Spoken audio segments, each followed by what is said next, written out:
राम मित्रांनो, आज आपण टाकत आहोत आपल्या उसाला पावसाळ्याचं खत. आता मित्रांनो थोडं लेट झालेलं आहे, तरी ते काय जास्त लेट नाही. तर आता आपण कोणतं खत घेत आहोत त्याच्यावर बोलू आपण मित्रांनो. तर मित्रांनो आता आपण घेतलेलं आहे मित्रांनो 9-24-24 आणि युरिया मित्रांनो.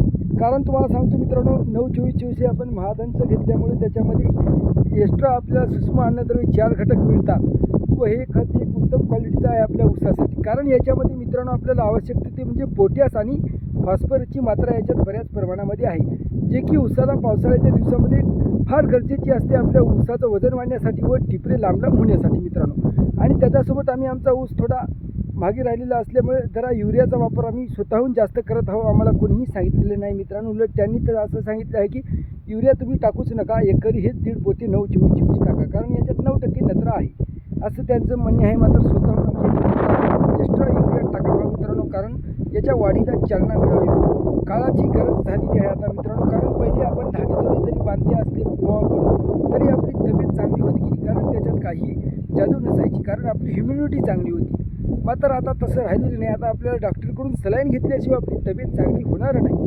तसंच आपल्या शेतीचं सुद्धा झालेलं आहे मित्रांनो. काळाची गरज आहे आता आपल्या पिकाला रासायनिक खताचा वापर. जर शेणखत आपल्याकडे नसेल तर मित्रांनो, आणि आता आपल्याला उत्पन्नामध्ये घट होणारच. सबस्क्राईब. धन्यवाद.